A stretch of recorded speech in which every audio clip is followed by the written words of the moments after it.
We're all here tonight. We have Steve Forbes, Forbes Media Chairman and Editor-in-Chief. He will take no responsibility for Art Laffer, former Reagan economist, or Steve Moore, host of More Money on WABC Radio.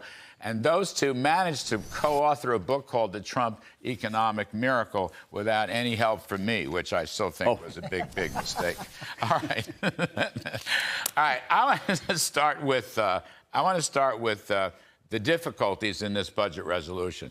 Steve Moore, you are constantly attacking the senators, but actually, and I'm glad the House got its budget res. I'm glad they drew first blood. But as I said in the riff, the House thing has a lot of major league problems. They're falling into a tax trap. They're not making the tax cuts permanent. Those are two big items here. Something's got to be done about that. I agree with that, but I also believe, as you just said, that there's an urgency about this of getting the tax cut done, signed, sealed, and delivered. I see no reason why it cannot be done by Memorial Day. And one of the mistakes that Reagan made was they weren't able to get that tax cut done until the end of his first year in the White House, and then it was delayed, as Arthur Laffer has taught me. So I don't want to repeat that mistake. I was at a conference this weekend, Larry, with a bunch of the Republican operatives from the House and Senate. And it was apropos to what you were just saying about this kind of Ford-Nixon mentality. Right. They kept talking about how we got to cut the deficit. Right. And I was thinking, you know, they spent hours on this, and I never heard the word growth. Right. Grow the economy. Right. That's the solution. And by the way, Arthur, they're going to have a big growth component. If they think they're going to, it's interesting to me. The only way to break through, and I've talked to Senator Mike Crapo about this. Crapo is a brilliant guy, and he's completely transparent. I mean, he's just an ordinary guy. You dial him up, his cell phone, he says, hello, this is Mike. I mean, it's really fascinating, and he always gets right back to you. But the point is, if you're going to put both the Trump 1.0 tax cuts, the 2017 tax cuts, plus the new ones, which are huge. I mean, the 15% corporate tax, 100% depreciation on factories, for example, and the tips and the overtime and the Social Security. If you're going to put them both together, you got to have a Laffer curve impact here on revenues. You're going to have to show that. I'm not seeing that. For example, the House resolution has a 2.6% growth rate. CBO and the Federal Reserve have the old 1.8% growth rate. So growth and what I'm calling the Laffer curve has got to play a role in this, and at the moment it has not yet. Well, it will play a role. I mean, if you get those taxes through, you'll get a lot more growth. But to put it on paper in the budget resolution is what I'm saying. And eventually the reconciliation package, which has to pass a parliamentarian. Yeah, well, I would love to see that as well, the growth estimates in the package. But we can always put in something else. These are just silly rules that they go by, Larry, to get fill the hole for the 10-year period. We could do something like reduce or eliminate some of the deductions on 501c3s. Wow. Now, he's already done a little bit there. If you got rid of the deductions on contributions, which is about, I don't know, 200 billion. And then you got the ones on the earnings from 501c3s. These are all over 50 million. You get another 200 million. How about elite colleges that won't shape up? Well, these are the ones. These are the ones. Right. If you did that, you get $4 trillion. $4 trillion over a 10-year period. How much? Well over $4 trillion. But what tax rate? What tax rate? Well, I'm assuming just the deductions at the ordinary 37%. That's a little over 200 million. There every year, 200 billion, excuse me, every year 250 billion, and then you've got the earnings on those returns in the pension, in the funds, in the 501c3s. Now that's another 260 billion or so there. So you add those together, you're getting some serious money. It's what Everett Dirksen said about it, you know, but that would give us we've got to learn to play by the rules that they have in there, not by good economics. Everett Dirksen, by the way, voted against the Kennedy tax cut, so I'm going to Did he really? Oh, yeah, but he did say $1 billion here, $1 billion there. If you'd read my book, you'd understand that. Now, Steve Forbes, you wrote a brilliant piece about $3,000 gold and the inflation threat that entails. Talk about it to us, please. Well, the best barometer of future inflation, monetary inflation, is the gold price. Has been for 4,000 years of recorded history. And since 2023, gold has gone from about $1,800 an ounce to almost over $3,000 an ounce. That means we're going to get monetary inflation in the next few years unless the Federal Reserve wakes up and realizes that the whole purpose of the way you fight inflation is stabilizing the value of the currency. and not trying to depress the economy, which is their mentality today. And that's why they should look at the price of gold. Greenspan for a while did it, and then he lost sight of it. But that's the way they have to go. And if they don't, I think President Trump's going to be ambushed. Why is this inflation coming? They're going to blame it on all these pro-growth policies. Right. And that's the key thing. The Democrats are going to use it to bash down free enterprise economics. Yes, I know, 100% is right. By the way, you're right. Greenspan's, at least his first 3 terms as Fed chairman, he was basically using a gold price rule. Right. Some thing. All right, we're going to break up here and listen to President Trump today in the cabinet room. Take a listen, please. Tariffs, and I think I've been very fair. I have them set, but I think I've been very fair to countries that have really abused us economically for many, many decades. Eggs are way down. Groceries are down very substantially, but down. Almost everything's down. Now, I'd like to see interest rates come down a little bit, and you're going to see billions of dollars, even trillions of dollars coming into our country very soon in the form of tariffs. When you look at the number of companies that have said, like, we're close to, I would say close to $4 trillion. We never had numbers like that. And we're going to protect them once a year. We'll protect them through taxes, through incentives, and also through tariffs. You know, it's funny. As an experienced Trump fan myself, I don't mind that he doesn't get every factoid right. I just like his spirit. He is the quintessential optimist, Steve Forbes. I mean, you know what? You need to hear that kind of, we can do this, we can do that, we're going to do it this way, it's going to turn out okay. I just think the country loves that. And the other guy who preceded him, whose name I will not mention, was like the quintessential pessimist. You know, people love an optimist. So it's so funny you should mention that, because people always ask me, I'm sure they do, you and all 3 of us, you know, how are Reagan and Trump alike? Yes. And that is there exactly, you go. Remember David Stockman saying, the world's coming to an end, these deficits, and Trump would say, it's a beautiful day for America. Yes, that's right. No, that's exactly So I right. think you're right. Americans love that optimism. Look, I've learned not to second guess Trump, because a lot of times he proves me wrong. Now, Steve Forbes and I we're not the biggest fans of tariffs, but he always seems to come out a winner. And so I'm reserving judgment. The one thing I would say, there is one thing that is up in price, and that's steel. Prices are up a lot. So, well, Mr. Trump's using an egg price rule. Yeah. And by the way, that's not a yoke either. Terrible. But also, he'd like to see interest rates come down a bit. This is a kinder, gentler Trump. He's not bashing the Fed. He's just kind of like to see him come down a little bit. All right. Now, I'm going to argue, and as from this, and also from what he said yesterday, Art Laffer, he is softening his position on tariffs. Now, it's the reciprocal tariff policy.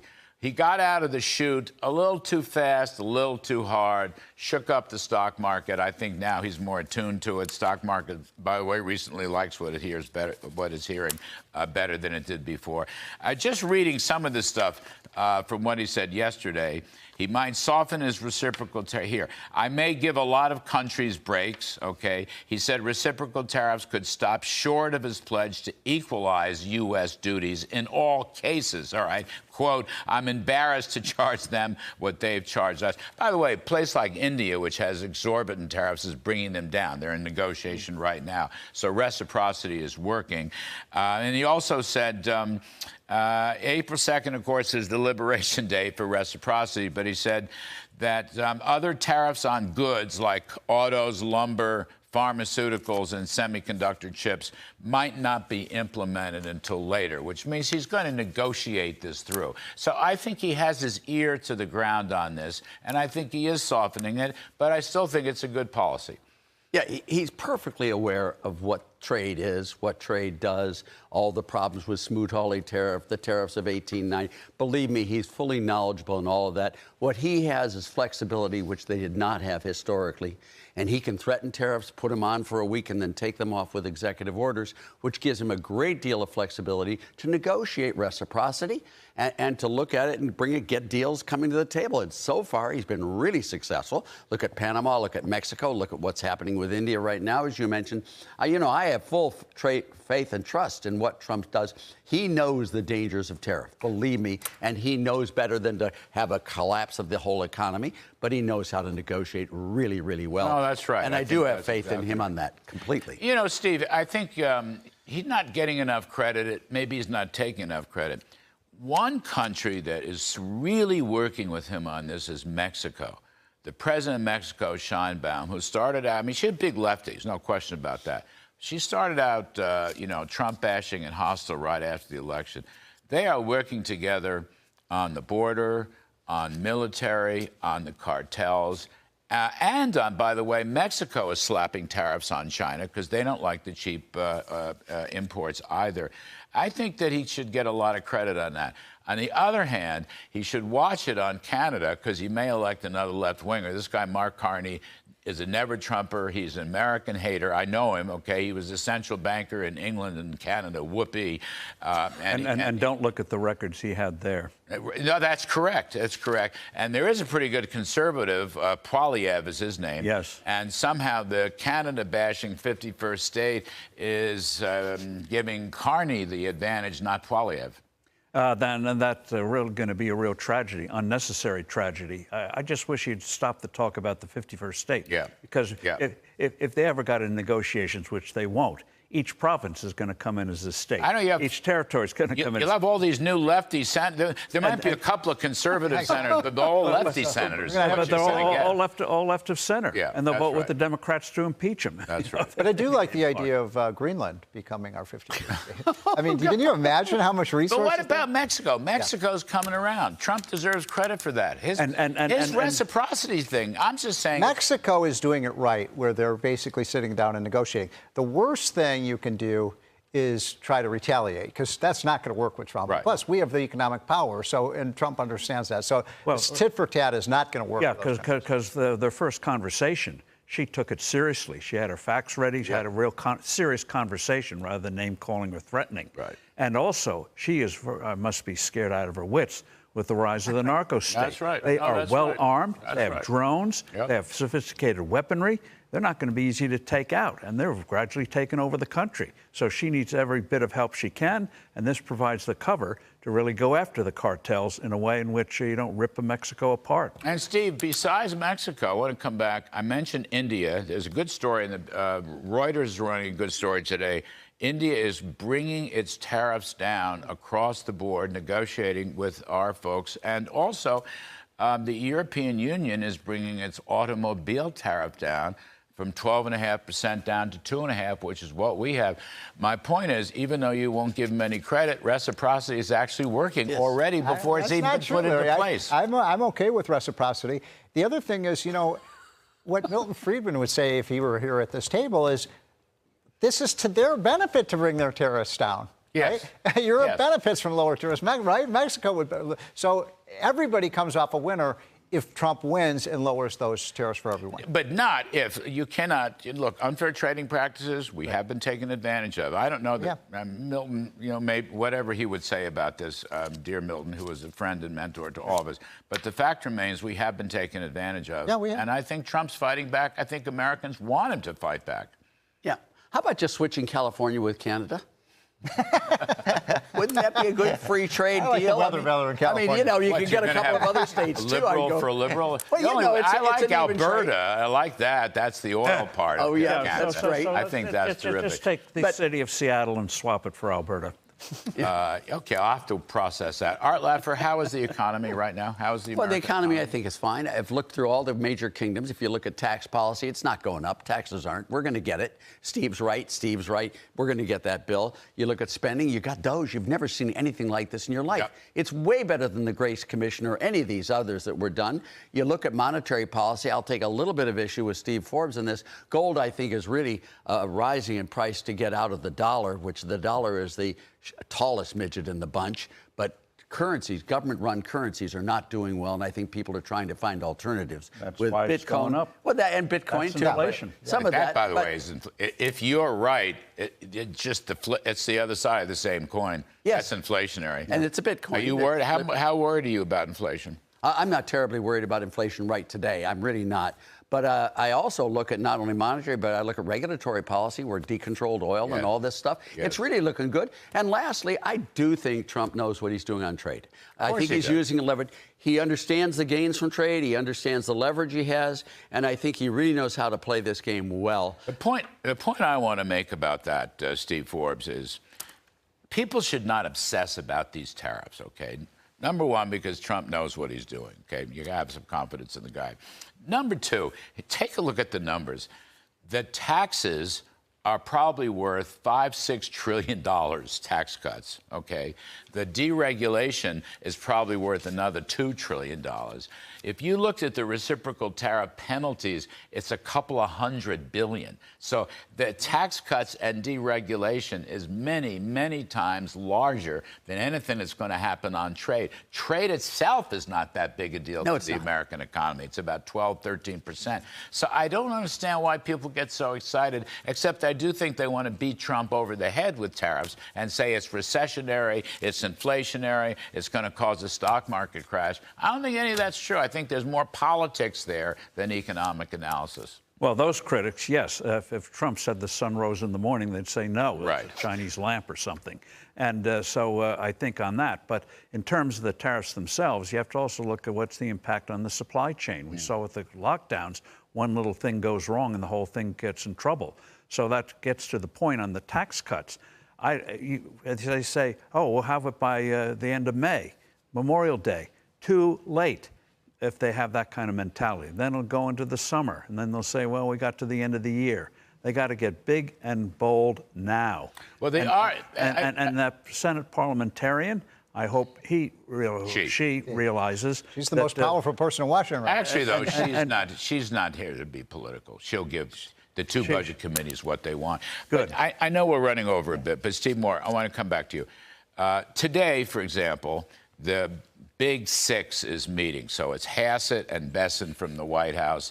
It's the minority leader and the speaker, and the two tax committees, Jason Smith from Ways and Means and Mike Crapo from Senate Finance. They are meeting. Their staffs meet daily. Yeah. The Big Six meets every 10 days or so. I mean, I don't know what you're hearing, but there is quite a lot of work being done on this. It is, but they're not actually that far apart. That's right. The thing. I mean, we know we want to make all of the Trump tax cuts, permanent. You had such a big part of that. We want to, no tax on tips, no tax on some of these other things. I like that idea of 15% tax on made in America products. That would be so.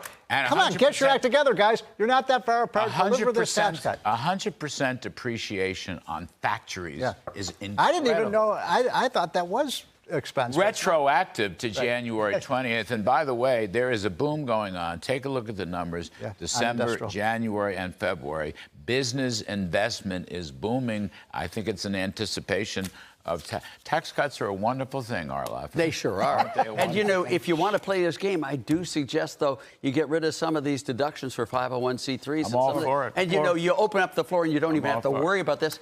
And it's just going to be a great sunny day. And reduce the capital gains tax cut if you're worried about revenue. Revenues, yes. Get incentive and revenue. I think Steve Forbes is exactly right. The tax cuts on these elite universities should start and end with Yale. Thank you, Steve Forbes, Art Laffer, and Steve Moore. We will see you for dinner.